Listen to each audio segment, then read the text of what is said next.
Welcome, everybody, to the Raad Life, the only talk radio show that takes you along with host and age explorer Raad on his continuing journey of discovery into life's challenges, opportunities, options, and all the latest and greatest things that come with getting older. The Raad Life is brought to you this week by Your Home for a Lifetime, a company dedicated to empowering you to stay safely, independently, and comfortably in your own home. And now here is your host, Raad. Good afternoon, Paul. Good afternoon. You know, I think people should, they always wonder, why do we start late? Because we're having so much fun talking before the show that it was like, oh, okay, now we got to do the show. Well, we just, it is the lunch hour on the show. It has been from day one, from 12 to 1, so we really like to delve into it and really just chew on things. Yeah. So, but we tend to find our meals pretty satisfactory week in, week out, wouldn't you say? I think so. For over 3 years, nobody's shot at us or thrown anything at us as we drove by. So how are we going to take those analogies of lunchtime and eating and time into today's show? You know what, Paul? I don't know. It's like every week is this like inside little challenge of how we basically tease people even further. And they're like, okay, get on with it. Move on. All right. So with that being, our banter being the appetizer today, that we are going to move right into the main course. And the reason why we're using all this food analogy is not because I just had lunch or the fact that, we live in a society where food porn has become a pastime. It really has. Okay. Oh, my God. Right. I mean, put pictures of your meal on. Can somebody, while we're talking, Paul, could you dig up and find out, like, when did the term food porn become part of our... I don't know, but it's one of the staples of Facebook posts. Look at what I'm eating right now. I mean, hashtag food porn. Hashtag food porn, Raad Life. Okay, but okay, I just cross-branded. Okay, so anyway, because that's the world we live in. Yeah. So anyway, before I do introduce our guests, which you'll understand why we're all about the food today. We are. I just want to make sure that everybody knows, if you're listening to us on octalkradio.net, which was the original way that you could tap into the show, you can also see us. I apologize for our with pictures of food. With pictures of food. No, we don't. And I didn't bring you lunch, so that's Greg's show. But you can also watch us on OC Talk Radio's YouTube channel. You can watch us on OC Talk Radio on Facebook and also on the Raad Life page on Facebook. And then if you are, I don't know, because you have other things supposedly to do in this hour, and you missed the show, we will then share a link and we will hound you until you watch the show. So, without further ado, I would like to introduce my guest. What is a do? A do? A deer? A female deer? Without further ado. I don't want any ado. Go ahead. You don't want any ado? Okay, so no mountain ado for you. The lady that was here the last time your show gave us a do, what was it, do scent or something? Duty, whatever scent. It was like a potpourri spray for bathrooms. Okay, you're in a public but we're about to begin the meal, not the after meal. Okay, right. So let's go back to the appetizing part of the show. We digress. Okay, we always do.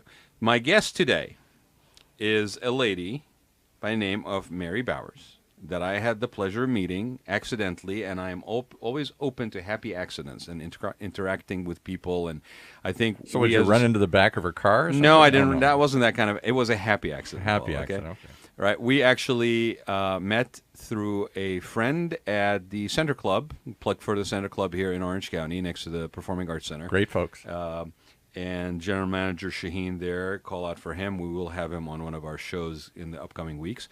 I met her, we started talking, and what immediately got my attention is, I'm like, hi, because we are in California, so after you ask what the person drives, you ask them what they do. Right. It's like, what do you do? What do you drive? Where do you live? Okay, I can talk to you, right?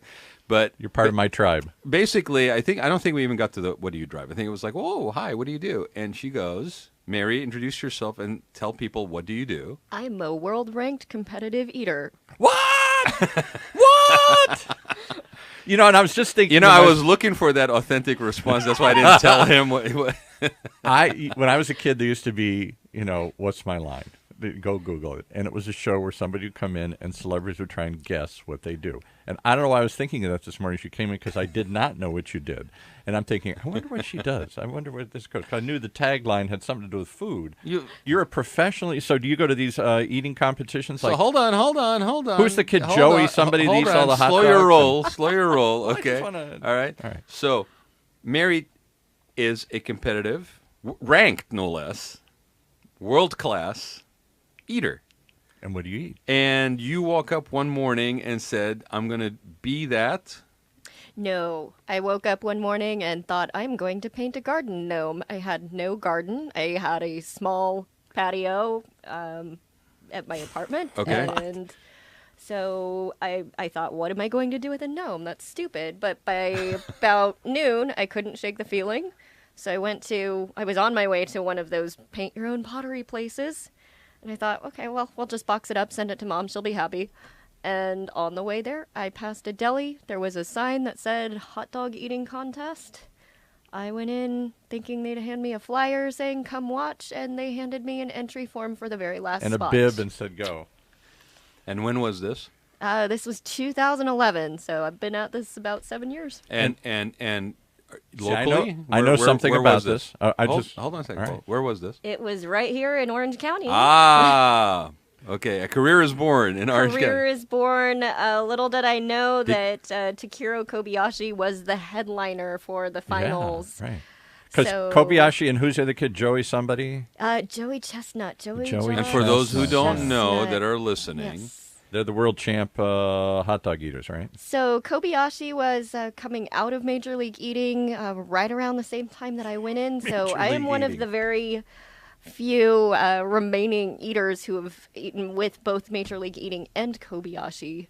I think he kind of set the pace for what the sport would become, but there are several others who have accomplished some pretty great things. And they since both then. started at what? Nathan's, the famous Nathan's in Coney Nathan. Island? Yes. Yes. and what was that? Was Now it's on that was it ESPN in and everything. Nathan's the competition that you were in? No, that one was one of the few before I signed with the league. About 6 months after I did that contest with Kobayashi, got a call from Major League Eating Major League asking Eating. if I would like to MLE. try to qualify for the Nathan's contest. Been there to New York on the 4th of July 6 times since.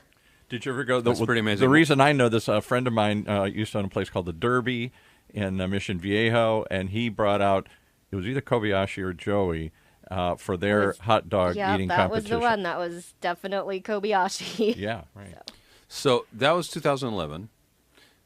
Did you ever get the gnome, by the way? I did not get the gnome. No, so I have to apologize to my mom. No gnome Never for made Mom. it into the box. I never painted the gnome. You know, people get distracted by food all the time. They Here's a do. perfect example. Now, do you just it's more than hot dogs, there's categories, right? So there are people that only eat chicken wings, or people that only eat hot dogs is the one I think most people know about. It's the one on ESPN. Well, I want to know how an accidental, here's a form you fill out, you sit down, and you start doing this for the first time, not even going out to look for that opportunity, then leads to you basically saying, oh, I'm going to do this enough to where Major League Eating actually calls you. So what happened between that initial hi, oh, I'll fill out this form, to getting that call? What got you? What got to you to where you're like, oh, this is interesting, I want to do this? Like, what triggered for you?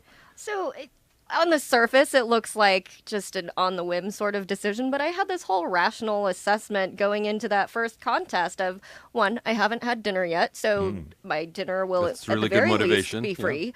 Yes. It takes the same amount of time to sit on the sidelines as it does to be in the contest Good and point. play the game, which I think applies to a lot of different Life. things in Yeah, life. Right. You can watch or you can participate. It's the same amount of time. Right. You make sure that you have a seat at the table, quote unquote. Right. And then I also, one of the best pieces of advice that I've ever received is that it is better to be 100% wrong than 50% right. Wow, that's a good So one. I figured out, you know what? If I'm going to do this, I'm going to give 100% and see what happens. And what were you doing before the gnome and before this? Like, what was your? Did you have a career path? She's Did you have waiting for pursuits? inspiration. Were you waiting for an inspiration? Sitting at home waiting for inspiration to strike. So I've been doing some modeling for some local fashion designers. I also studied architecture and had been doing some design work. So You work with Raad there. after- He does design work. Yeah. Yeah, So that's interesting. And then from that, this thing presented itself, this thing presented and itself. you're like, ooh. And I would describe it as lightning strikes the lottery winner kind of circumstances, because even when I talk to crowds, when I talk to fans, And I'm asked, how does one become a competitive eater? How does somebody do something like this? I tell them I don't know if I could replicate everything that's happened, even if I had to do it again myself.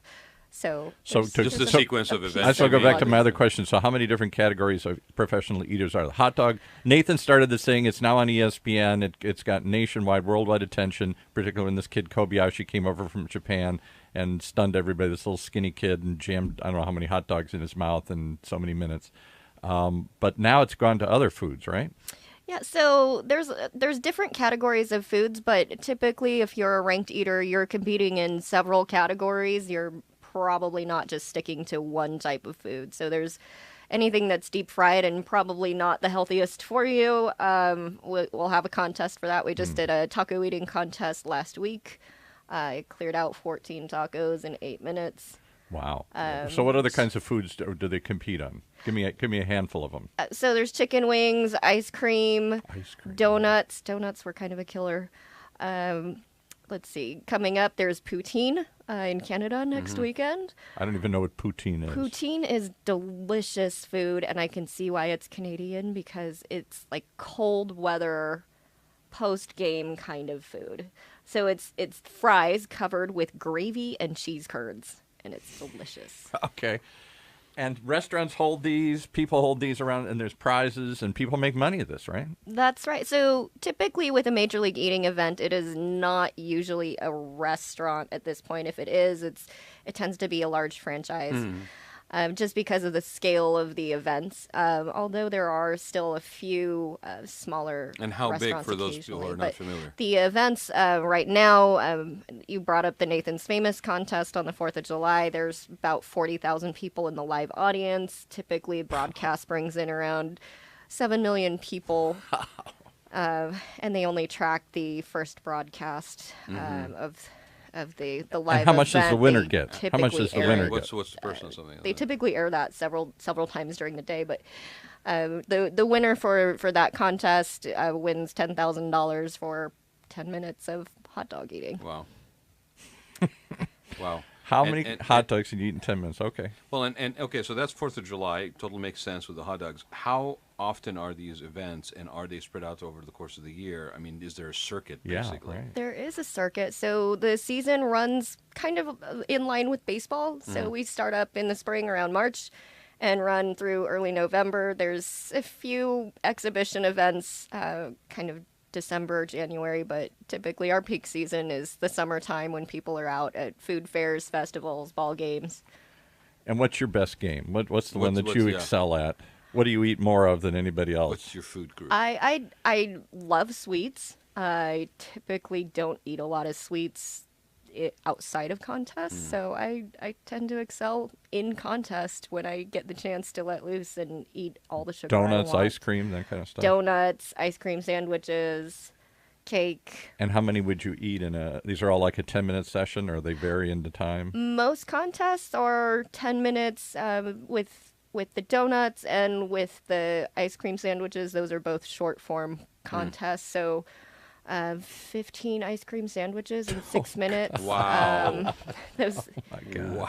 And you have to not throw it up, too. I mean, that's the and key. they were substantially sized ice cream sandwiches. So if you think about a quarter-pounder cheeseburger, that was probably about the size of each. So what is the sandwich.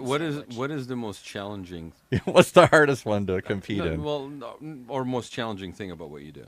Oh, okay. I would say the most challenging thing is almost doubling as a food therapist for other people's food issues, because when you do something unique that nobody else is doing and you excel and you have a specialty in a category, people assume you know everything about everything that's related to it.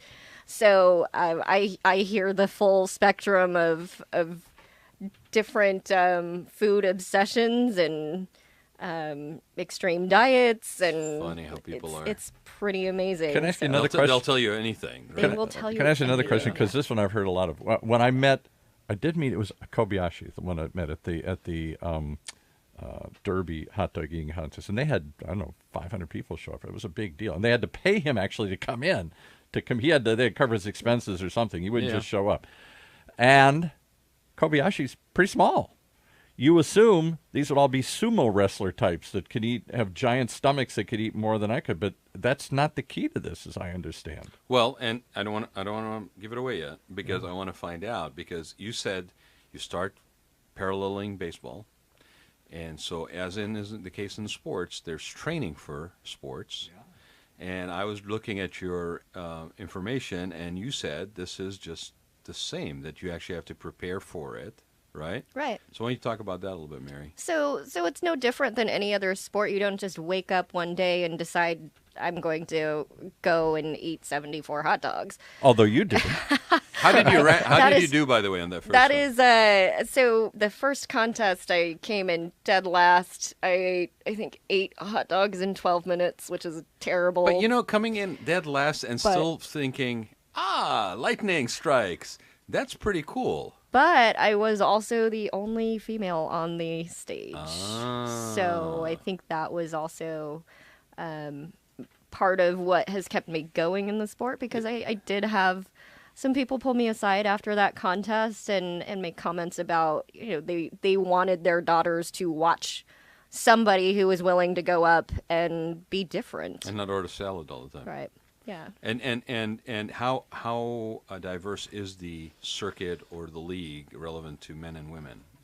It's still male dominated, although those numbers are starting to shift. We are starting to see some more women come in, but as of right now, I would say it's maybe 75% men, 25% women. Would you associate that with some kind of reasoning? Is there other factors? Women being more Weight Watchers, not ladylike or something. Yeah. I think guys are just slobs and delete it. No, right. Guys will eat think anything. That the incentives and the rewards are very different, and it's not just in terms of the sport, but attitudes towards food in general. So we all know the women who eat before they go on a date and then order a side salad, so it looks like they never eat anything. Right. And that's a normal enough thing that we probably know multiple women who do this. So it's almost encouraged to not eat. I think just in terms of social conditioning. And that was what I was trying to allude to without being too direct. Is there is an aspect that's socially saying, oh, women need to be more conscious about this, men not maybe as critically looked at because of what they're shoveling into their mouths, and so that may factor. But I'm glad to hear that is balancing out. So what do you do to train? So it's the same as other sports where you break it down into parts and pieces. So sometimes you'll focus on speed, sometimes it's conditioning, endurance, capacity is another aspect of How what do we you work not on. throw up when you jam that much? I don't care what you look like. If you jam that much food in your mouth that quickly, I would think the tendency would be to throw up. No, your body gets used to it, and I think 99% of any sport is mental. So if you tell yourself you're going to get sick and throw up, you probably will. But if you're of the mindset of, you know what, no matter what happens, I'm going to push through, I'm going to keep going. I want to see if I can do better than the last time. I want to see if I can do better than the guy next to me. You'd be surprised what you can accomplish. What was the last competition that you partake in? I did a contest last Thursday in Santa Monica. It was a taco eating contest. Okay, and what did you do to train for that, or to prepare for that, I should say? So on that one, tacos are a little challenging to prepare for because the spice palette is different for every taco. I mean, there's a wide range of size and quality and just flavor for tacos. Are you told in advance what you're going to basically be? So we knew that we would be eating carnitas tacos with some salsa, cilantro, a little bit of onion on a corn tortilla. But even that, I mean, there's just so many different variations of how to do that. So I didn't get to taste one of the contest tacos until the morning of the contest. So that one's a little bit harder to prepare for under those circumstances, but every other competitor had the same conditions. So that everybody had walked into it with the same thing. What is one that's easier to prepare for? Hot dogs and chicken wings tend to be easier, just because there's just a more consistent product in terms of they're all the same. How they're prepared. They're all the same. So you've got a hot dog or chicken wing competition coming up. how much in advance do you start preparing for it? So I'll generally start preparing.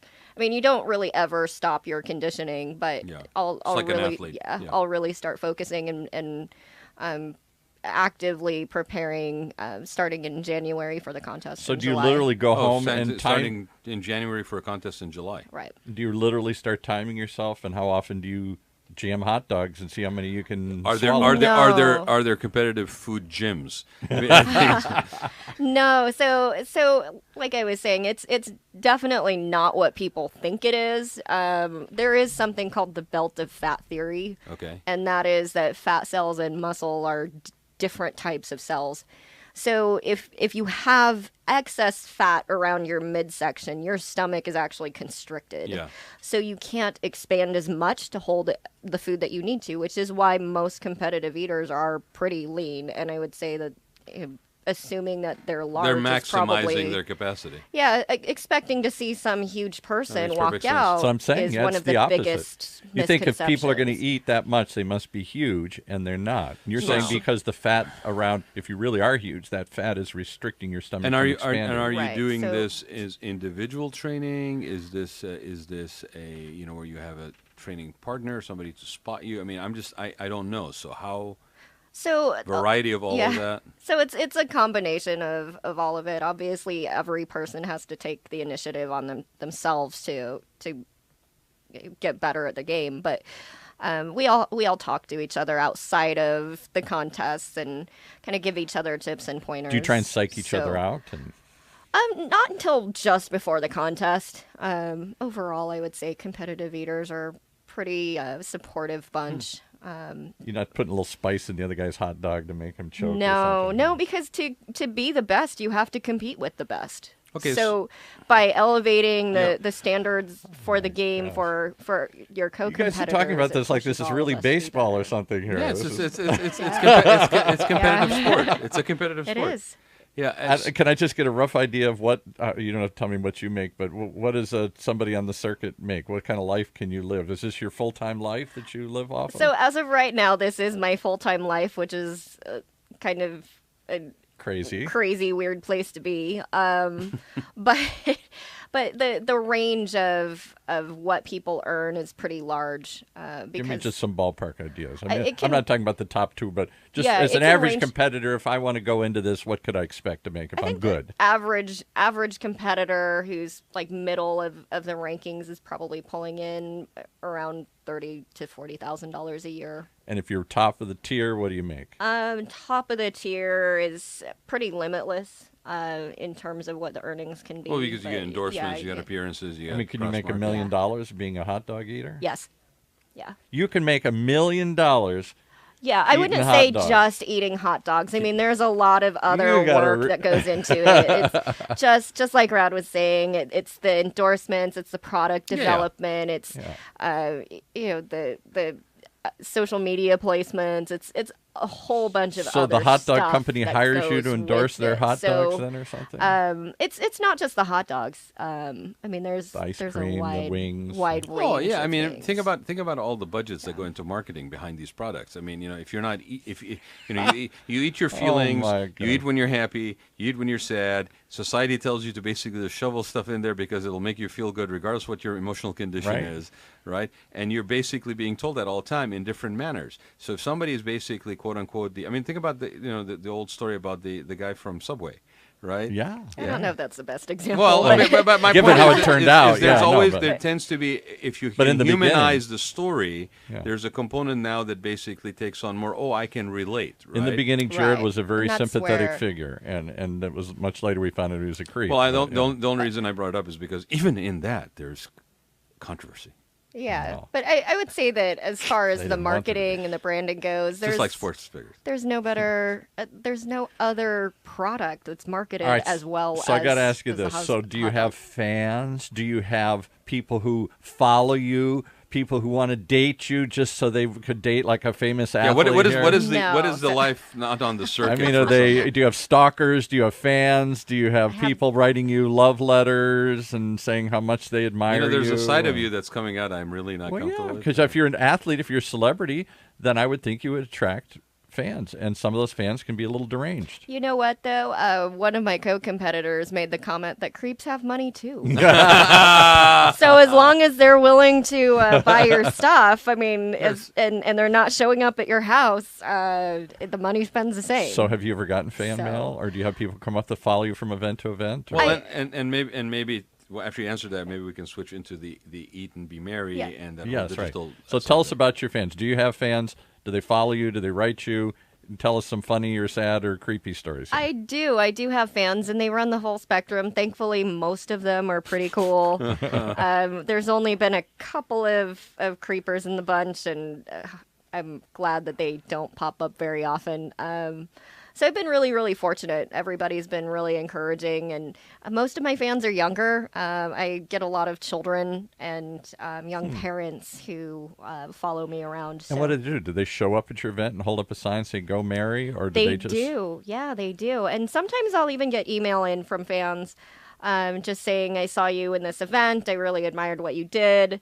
Keep doing what you do." So. It's always encouraging. They admire that you ate 27 tacos. Well, the technique. I mean, there was skill involved. Come on, Paul. There is skill. When you watch that Kobayashi kid, the way he jams them in and what he does is a real science to how he paces himself and jams that them Kobayashi kid, as much as he accomplished in the sport, and you always want to elevate people who are kind of the pace setters and the game changers.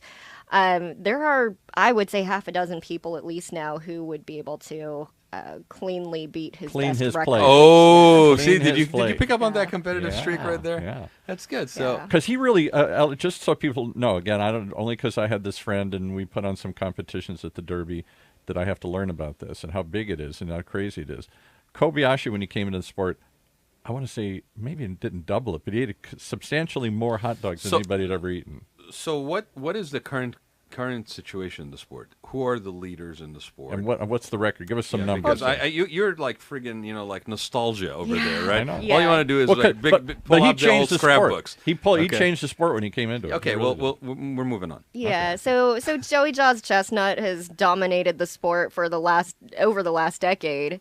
And I mean, he works harder than anybody else. He is the most focused person that I have met in my entire life. What's the average age of somebody in the circuit? Because I can't imagine if it's similar to sports, there must be sort of a window in which you are competitive. There aren't 60-year-old guys. Surprisingly, no. So Rich Lefevre, I believe, is in his 60s. What? I would say closer to 70. I don't know his age off the top of my head. So in fact, unlike other sports. You could actually have a longer career. Keep going. Hope for me, I could join. Yeah, I always wanted to be an athlete. I could turn out to be a professional eating athlete. But I am, and you do have to be at least 18 to sign those waivers and compete. Well, yeah.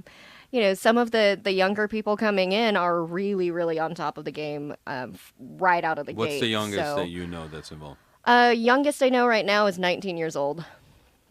And what is from 19 years old to 60 plus. And give me some idea what the records are. How many hot dogs are we eating these days to be in the top tier? What's a typical winner in 10 minutes consume? So I know it varies from contest, but roughly. It varies from contest to contest, but you're looking at 74, 75. I think under the right weather conditions, you'd be looking at 80. Unfortunately, it's hot and humid in New York on the 4th of July, and I think that does have an effect. So 75, 80 is hard to get to, but weather conditions play a role too. 10 minutes. 80 is doable. I think if you talk to Joey Chestnut, he would say 80 is doable, but again, that's like the perfect hot dogs. That's the perfect weather conditions. So what is the perfect weather conditions for eating that many hot dogs? Probably a little cold. A lot like it is in Southern California. Oh, good training ground. It's probably not the greatest training grounds because it's always like 70 degrees. It's not too humid. It's not too hot. It's not too cold. You don't get a range. So do you have an issue like in that kind of temperature, for example, if it was ice cream training? So no, because ice cream's pretty dialed in as far as how frozen something is before they bring it to the table. I did not wake up this morning thinking I was going to have this conversation. Yeah. I'll tell you that. But, the extreme heat, the extreme cold can be really challenging because if you're eating at speed, your body heats up anyways, just because it's physical exertion and the adrenaline kicks in, and So that's where the temperature plays a role. It's your physical reaction to the weather conditions. It can change the properties of the food too. So humidity can change the the consistency dryness, and whatever. the dryness. Yeah. It makes it. Extreme cold can be really hard too. That contest in Canada that I just mentioned, the first time that I did that, I ran into some trouble because it was so cold outside that my hands had no grip. I mean, they were not moving as quickly as they normally do because it was so cold. So how do you get 75 hot dogs in your, and you have to swallow them too? I haven't done 75. What's the most you've done? But 12 with the bun. 12? Oh, in you're 10 minutes. So on the low end. Of How the many hot have dog. you done? yeah. I could eat 60. Right now, I could eat 60 hot dogs. So Put 'em out. I mean, that's in excess of. But I've watched this content. like I mean, they're 25 jamming pounds it. of They food. do one So- side and they jam the other side. So Paul touched on it a little bit, right? So what do you do? I mean, obviously, and you even touched on it. Like, there's another side to this. Being involved in this, people reach out to you. You've tried to basically establish a presence, a communication. You have your company, the Eat Be Merry, which go ahead and give the address, Mary. It's eatbemary.com. EATBEMARY. Yes. .com. Okay, and tell us about that. What is that, and how did it come about? So as I mentioned, I had been doing some design work. I had been doing some modeling, and then when the competitive eating came into the equation, I started thinking, well, I need to figure out a way to connect with fans and keep them engaged. What do I know? Who do I know? And so I figured that I'd start applying the fashion design and the architectural design to the competitive eating environment. So I started dressing like the food for every contest I compete You in. dress like the food, like a hot dog or an ice cream? I have not been a hot dog. I have been a hot dog stand, but I have not been a hot dog is yet. Is this normal to themize your costumes for people? Every single contest. I'm the only one that currently. I've never seen anybody do it. So hold on. So other people don't necessarily do it. No. You're doing it. So again, it elevated you in a different spotlight. Right. When you're on the stage. Perfect. Smart. Yeah, so I think because of that, that's why my fans tend to skew younger. Yeah. There's almost this Disneyland princess effect. The fashion design opens up a conversation, and I think makes me more approachable to children who, as amazing and incredible as Joey is, I mean, he's also over 6 feet tall, and I think if you were a 3 or 4 year old child, could be a little intimidating. off-putting, So I wouldn't say off-putting, he's just intimidating. Well, so- and your costume. I mean, Paul, are you checking out the website?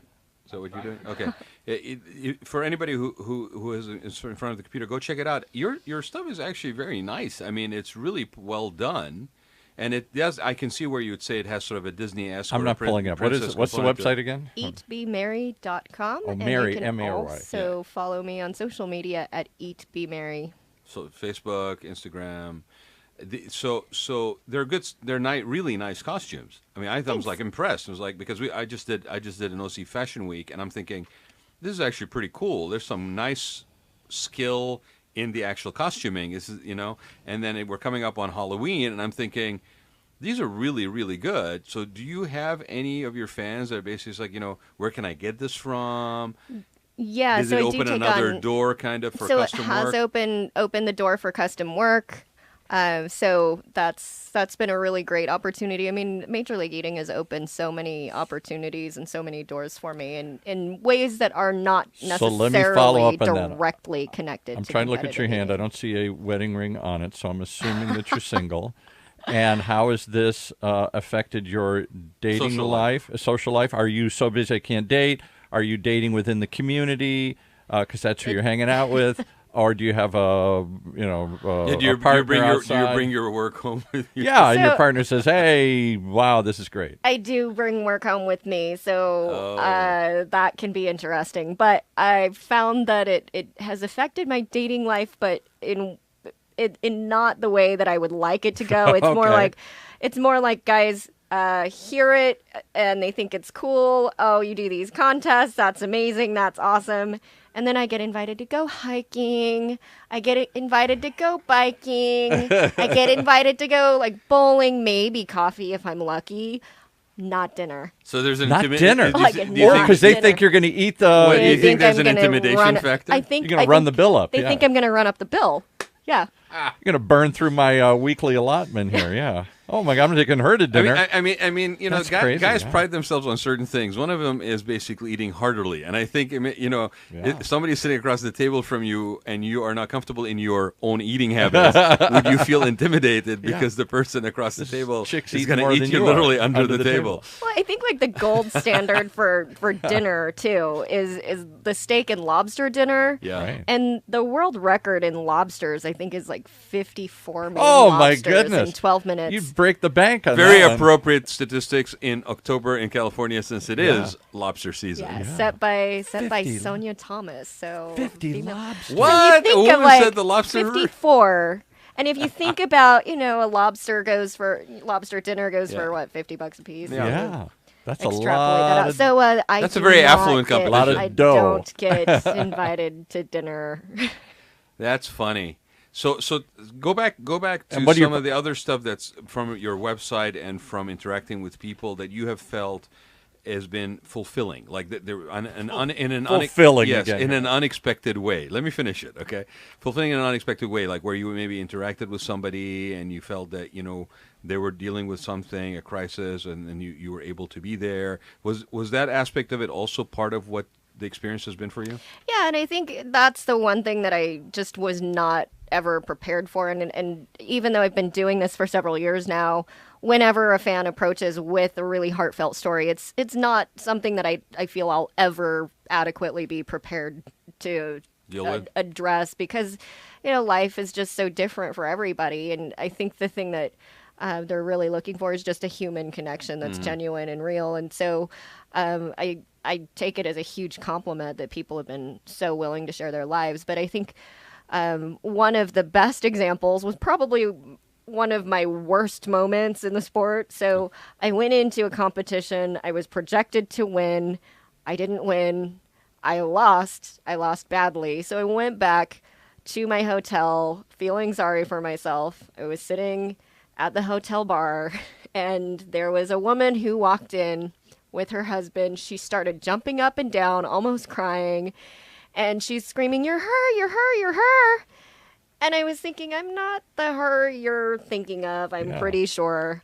And she pulled up her phone, she pulled up a YouTube video of my very first contest, started playing it for her husband, and she said, "This is her."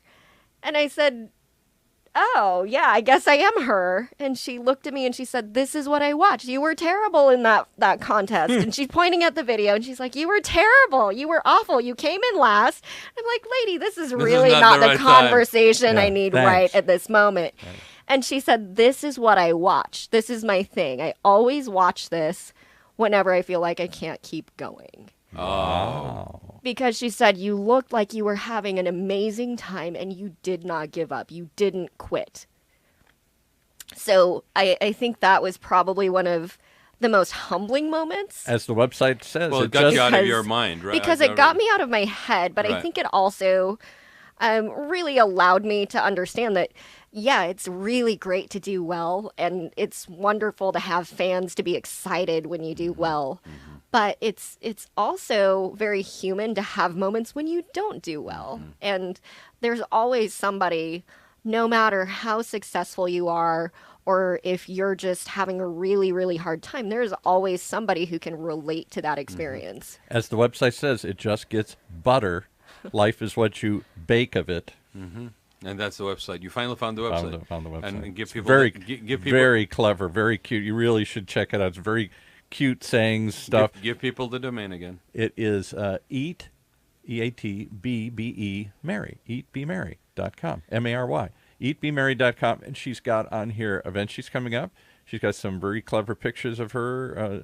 Various Are those costumes not like top notch? really cute, well done Seriously, website. right? I mean, Disney. You Thank should you. check this thing out. Okay, place orders. Recipes, things you like, other sorts of quote, inspirational things. No, because I think there should be a food princess. There should be a Yeah. food There should princess. be a Isn't it food time? princess. Isn't it It's time? time where for body a- image wasn't like one way. There is. Well, and I'll tell you why I'm harping on this as far as the quality of something like this, because to me, your ingrained need or DNA of creatively expressing comes out through that. When I look at that Right. website, I look at that Very playful, creative, playful yeah. language. You know, Paul said creative. You know, creative, very creative website. The outfits, the way you're positioning yourself in a competitive circuit. Okay, that DNA component that is creative expression Yeah. comes through. It's very fun, Thank very you. clever. And Thank it you. really dials in directly to the Yeah. brand. You are your brand, and this is basically, and you're having fun doing it because it's feeding that Yeah, side of you. It's a little bit silly. right? You poke fun a little Thank bit you. at it and everything here. Yeah, But I it's mean, not hokey. Like I looked at No. that, and it was like my first impression was, and then I started looking more and more, and it actually there's substance to it. I mean, I hate to use the pun, but there's steak and not the just bun. sizzle. The bun. Okay, Don't use the pun. The bun. but so what are you excited about, Mary? Where's this? I mean, we talked about the fact that how long could you possibly do this, and you just said you could probably do this endlessly, kind of, right? You may not want to, whatever. But what are you excited about? Because you've been doing it since 2011. Mm-hmm. Here we are, almost a decade. So what are you excited about? So Looking forward. I think in those fan conversations and interactions, I have realized that I don't have the option to be ignorant about food.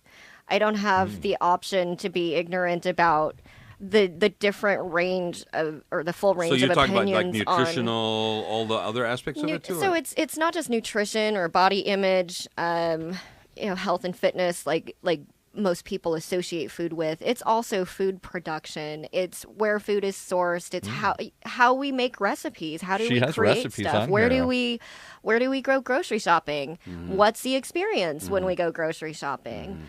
There's just such a big range. What is global trade policy on food? We're talking global mean, trade so- policy today so with the World Competition Eater here. It's funny because I think. Well, if you want an authority on the subject, Yeah. I mean, who, She's you're gonna been around get the world. You're going to get the thin person who only eats a salad. Do you lunch go and- around the world, or is this just in this country? Yeah, it's a worldwide sport. So I just got back from Germany about a month and a half ago. It's definitely a worldwide sport. I think different cultures perceive it in different ways. How does your but- culture? I don't know what your ethnic heritage is. How did your family perceive this? So I was adopted at 5 months old. So my family is from Colorado initially. I don't think they understood what it was about, but after they were able to see a contest in person, I think they understood every bit of it. My mom, I was able to surprise her at the World Burrito Eating Championships. I did not This one's tell for you, her- Mom. I didn't tell her I was going to be there. And my family, because we love her so much, my aunt and my cousins lied to her to get her to the stadium, saying she had won tickets or something The tricker to to come this out. big event. So she didn't know that I was there until she saw my face on the jumbotron and heard the announcer, and it was great because the team they gave her a swag bag. They sent the team manager out to greet her, thank her. We're so happy you won our contest. So everybody was in on it. Fireworks, but how many people get to do that for their parents? Yeah, with, absolutely. Big stadium. So are they event with supportive, or fireworks. do they think this is just a crazy thing you're doing and someday you'll get a real job here? So my dad passed a few years ago, but sorry. my mom thinks that it's great. I mean, it took her a little while to warm up with it because I think any parent, Well, it's regardless not out of the of ordinary. the, Pretty Yeah. crazy. Yeah. it's out of the ordinary, but I think any parent, regardless of the track that their kid is on or what career they select, when they're first getting started in life, I think there's got to be some nerves. Oh yeah. So concerns, worries, you're not going to Yeah. do it, and then somebody's actually, oh my God, it was bad enough you were basically going after architecture. I mean, you're just pursuing a path less traveled, and now you've abandoned that solid foundation of a business future, and you're now gone into competitive eating. I mean, it's like, can you build, excuse the pun, a career on competitive eating? Obviously, you have. So. Again, what is it that you're looking forward to? Like, I mean, do you see yourself doing this in the same way? Obviously, it has opened up other doors. You're going You to don't hold know your what's own gonna happen. competition. You're going to do other sorts. You want to get into other food areas. Or I even, don't I know. mean, when you were talking about, like sourcing of food, recipes, all this stuff. Yeah, I mean, I so can I'd think. really like to get into food advocacy and policy development, just because it's something that affects Phenomenal. It affects everything that we do in the sport. Phenomenal. And not just me, but it affects everybody. It affects my fans. It affects their ability to have healthy lives for themselves. And the more that I travel, and the more that I hear these stories, and the more people I meet, and the more foods I get to try, the more it just kind of speaks to kind of the core of who I am. That it's something that I wish more people would get engaged with. I mean, and we had Bill Bracken here, who was a chef at the Peninsula Hotel in Los Angeles, and ended up losing his job after years of being involved with a lot of celebrity and all of that stuff. And basically now, and Bill, congratulations on the new kitchen location, but he basically has Bracken's Kitchen, which is a homeless food nutrition support, and his drive was he was working at a couple, or not working, but volunteering at a couple places when he was unemployed, and he realized that the quality and nutrition of the food that was being served was substandard to what could be done, and so he connected all the dots in his own background and career and connections, and basically good now food has that tastes good for poor people. Exactly. Right. And so I commend you on that. I mean, I think it's huge, especially in society which basically seems to promote everything that's easy and convenient, with the understanding that if it's healthy, then it may be hard to prepare and all this stuff. So advocacy is awesome. And I mean, we all put stuff in our mouths every day. So, I mean, I don't know how much more directly do you positively or negatively impact somebody than what they digest. How many are there doing what you do? Hundreds, dozens? I mean, like the circuit. How big is the circuit? How many food eaters are there in the pro circuit? I would say there's... They'll walk among us, and we have no idea. I would say there's probably 80 to 100 people who are consistently. And are they all Americans competing. or all over the world? No. So right now, one of the top-ranked eaters is Gideon Oji. He's based out of Nigeria. Nigeria. So it is a worldwide sport. Yeah. How do you get into? So how does the United States compete? Like how big a presence do we have? Are we kicking the rest of the world? Come on. So yeah, it's definitely I think it's the biggest event in all of the sport is the 4th of July. So it's definitely known as an American thing. But there's different forms around the world too. I think in Japan it takes more of the game show type of format. In Europe, it seems to be more focused on the restaurants and the food challenges. So it's really interesting to see how different cultures have taken anything you won't eat. Is there a spider eating contest or a worm eating contest or what? Has there been anything that you've walked away from? So I'm not eating that. Okay, there was a brain taco eating contest. See, I'm getting that. I should have known going in. The sponsor was Andrew Zimmern from Bizarre Foods. So I should have known going in what I was in for. Yeah. But, I try not to have any judgment, preconceived notions. And so No food judgment. No. I mean, you don't know until you try it, right? Yeah. So I figured, okay, well, this looks fun. We'll try this. And I did not even have the first taco up next to my face. It wasn't even in my mouth yet. And I started getting that nauseous, gagging reaction. But I still got some down. So. And how was it taste-wise? It was terrible. It was terrible. So if anybody offers you a brain taco, walk away. But it was a really great event. It was because I'll bet. Really what was that thing, that show where they had Fear Factor or something where they would make people eat things that they wouldn't normally. Like, I don't know, a cockroach or a spider or a worm or something. I would think there must be some oddball ones. Anthony Bourdain, all these things. There are places where some of these things are delicacies, are really good protein sources. Yeah, so we haven't had anything like that really in Major League Eating that I'm aware of. We should have a cockroach eating contest or something like that. Because I think the quality control around the food itself is really important. And then we also...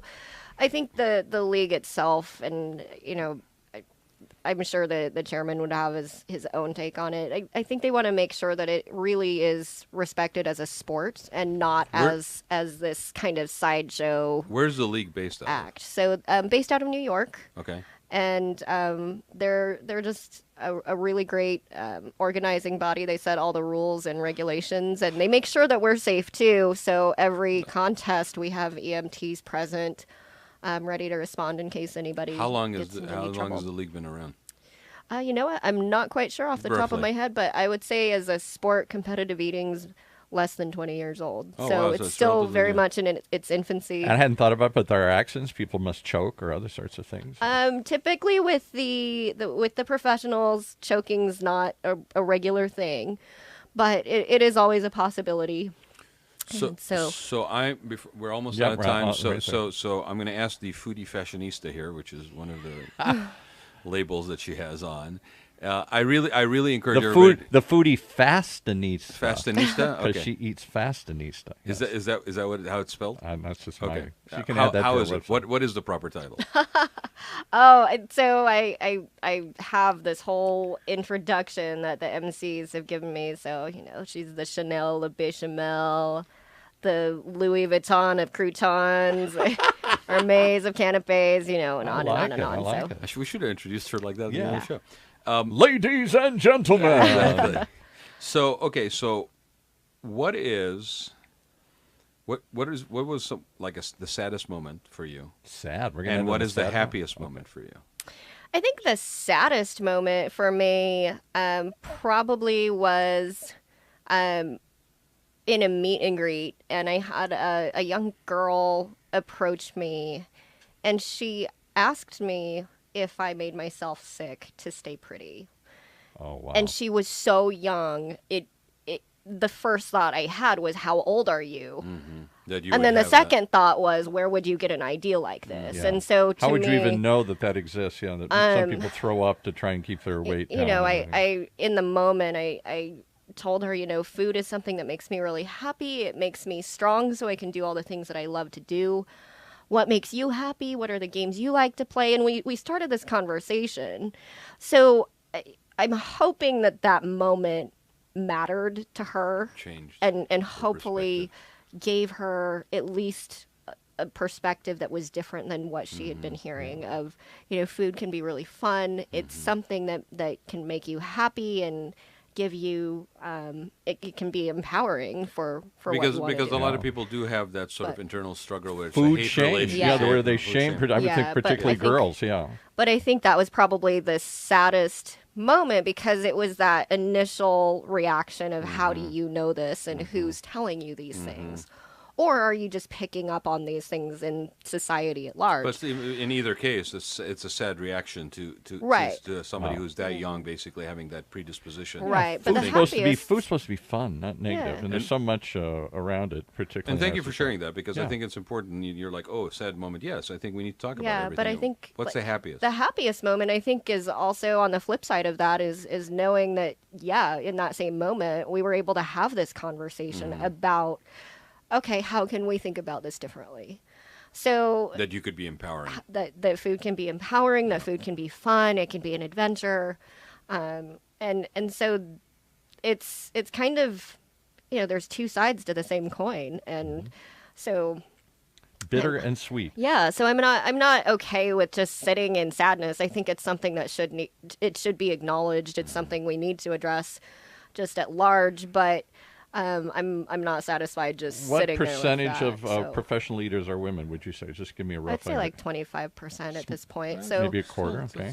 decent. so And so are there like food babes that have like posters and show up in bikinis? Like No. food groupies. Or I'm No. saying the play to the male audience and try and No. be food babes and no, and I think this is prance around. part of the know. frustration that a lot of competitors have, and it's not just the women, it's the men too, is that the women train, they work just as hard to earn that spot at the table as the Right. men do, Right. and then to be treated differently based on appearance and diminished, and all of that training that you did, all of the hard Very- work, very- all of the struggle. Because look how I'm not trying to get too social here at a moment of Me Too. No, but it's a moment, very so- it's very Yeah, timely. exactly. It's very timely. Women are objectified, and sports Very are primarily timely. male, and so they're cheerleaders and they're the women are there to be sort of babes and to walk around the boxing ring and to be cheerleaders. No, and I think as a sport, Major League Eating has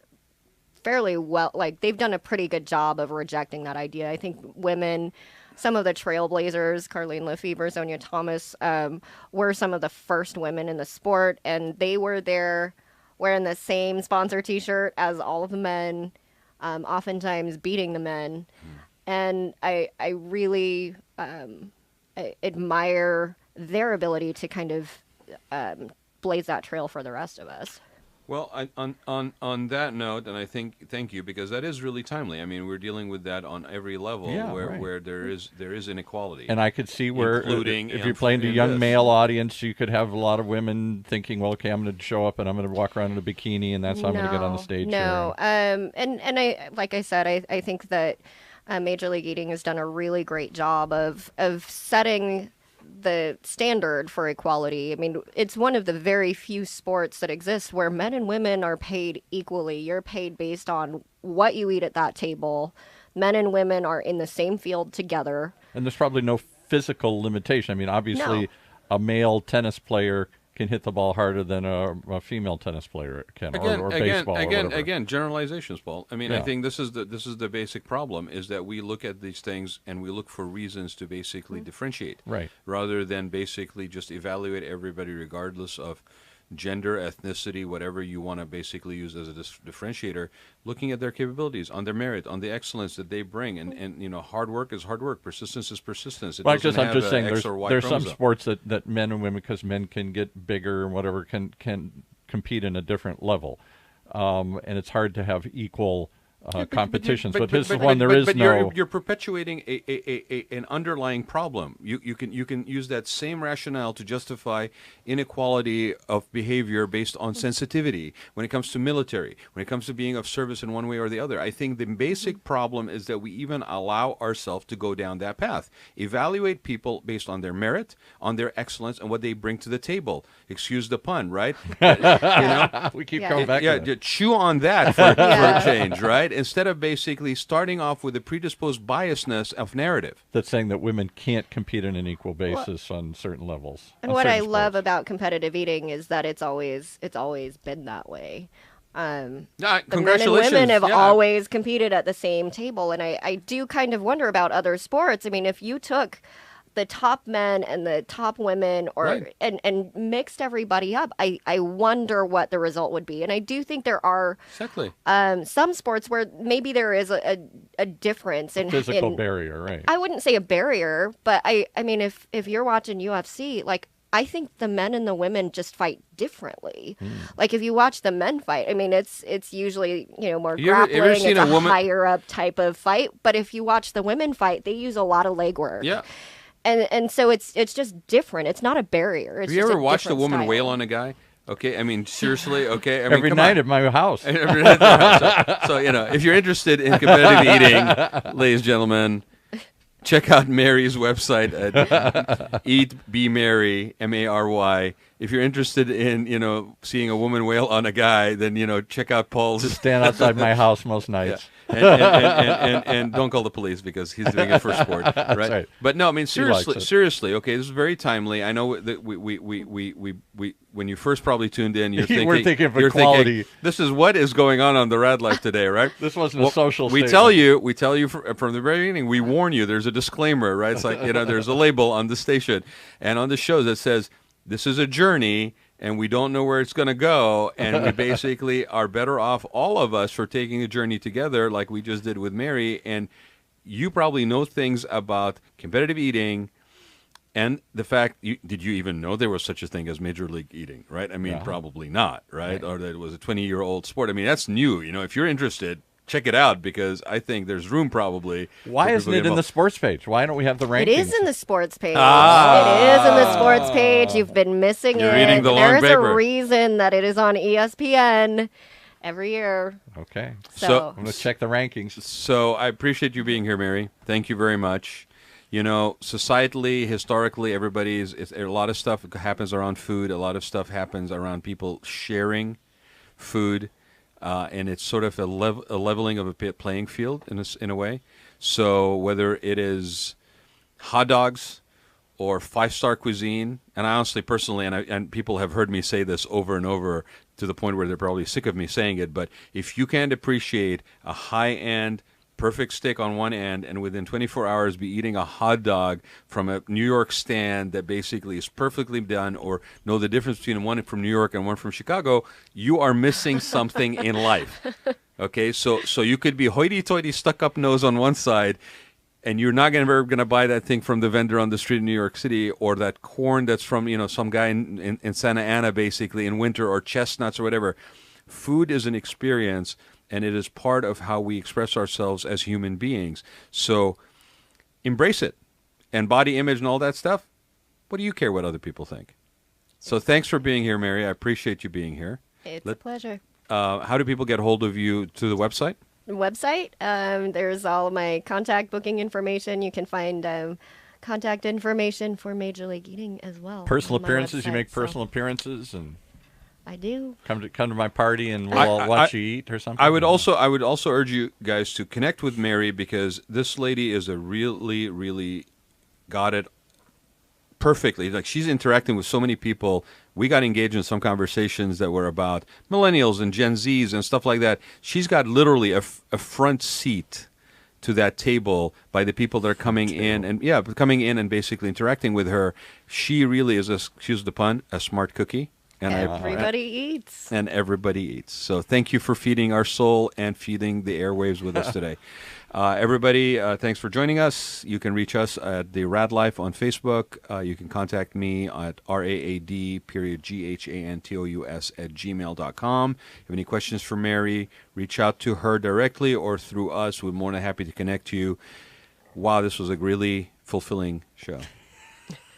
Take us away, Paul. You have been listening to the Raad Life Radio Show with your host and age explorer, Raad Gantos, brought to you on the one and only octalkradio.net. Join us again next week as we continue our journey of discovery into life's challenges, opportunities, options, and all the latest and greatest things that come with getting older.